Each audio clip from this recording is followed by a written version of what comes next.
Hey everyone, I'm Sarah. And I need you to just stop for a second and imagine the absolute worst boss you can think of. Got it? Now, imagine that person needed a kidney to live, and you, knowing you could save them, you did it. You went through the surgery. You gave them a part of yourself. And their thank you? A pink slip. That's my story, and trust me, it's one you won't believe unless you lived it. Back in 2011, I was working as an assistant for a big executive, Michael Thorne, at a place I'll call Summit Auto Network. Everything was fine, just a regular 9 to 5, until Michael's health took a critical nosedive. He needed a kidney, and I mean he really needed one. His life was on the line. Most people would just send flowers or a get well card, right? But I couldn't. I'm a mom. I believe in doing the right thing, and I decided without a second thought that I would help save his life. I stepped up and offered my kidney. Now, I wasn't a direct match, but my offer allowed me to become a crucial link in a kidney chain.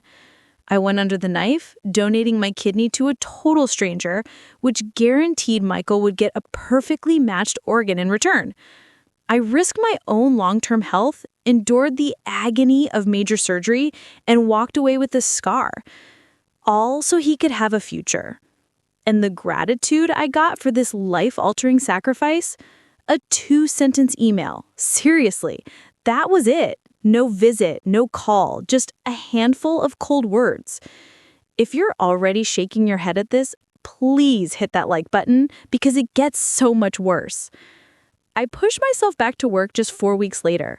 I was determined to prove I was still a dedicated employee, even though I was in pain. I had complications, severe nerve damage in my leg directly from the surgery, and I was still healing. Just 3 days after my return, I felt awful and had to call out sick. That's when Michael Thorne unleashed the beast. The phone rang, and he was allegedly screaming at me. He didn't ask how I was. He demanded to know, "What are you doing home? You can't just come and go as you please. People are going to think you're getting special treatment." I was standing there, holding the phone, my body still healing from a massive procedure I underwent for him, and he was accusing me of trying to cheat the system. I tried to explain the nerve damage, the complications, the very real physical pain I was in. His alleged reply? Ice cold. It sounded like a personal problem, and she wasn't interested. A personal problem? I couldn't believe the callousness. When I finally dared to mention that my personal problem was the direct result of having a kidney removed, the ultimate slap in the face came. "Are you throwing this up in my face?" I felt this deep, burning wave of shame and betrayal. That's when I knew I couldn't stay silent. I had to hire a lawyer. The company's reaction to my legal inquiry was swift and clearly punitive. They didn't fire me right away. They did something far crueler. They transferred me to an entirely new job at a different dealership, a grueling 50 miles away. This was pure torture, forcing me to take on a massive commute and an unfamiliar role while I was still medically fragile. They were trying to squeeze me out. And when I struggled to keep up because, I was recovering from a major organ donation surgery, they finally had their flimsy, manufactured excuse. They fired me. The reason? I wasn't working up to their standard. The betrayal was complete. When the media picked up this unbelievable story, Michael Thorne and Summit Auto Network tried to minimize it with cold corporate speak. Michael said he was grateful and wished me the best. The company called my claims groundless and insisted they acted honorably and fairly. Honorable? Fairly? Firing a woman who saved your executive's life and was suffering from a resulting disability is the opposite of honor. I was left completely alone, dealing with the emotional wreckage and preparing for the fight of my life. My lawsuit wasn't just about getting my job back. It was about exposing retaliation and disability discrimination.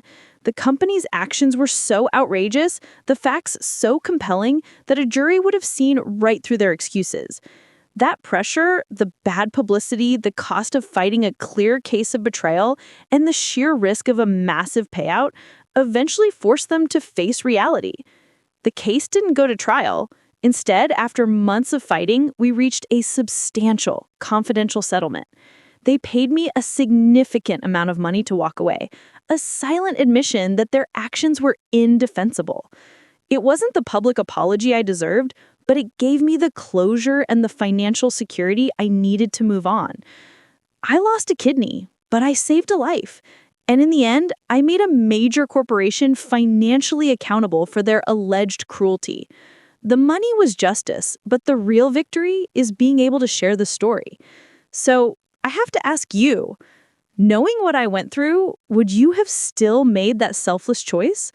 Let me know in the comments below. And if you want to see more stories that expose the shocking truth behind the headlines, please subscribe to the channel. Thank you for listening.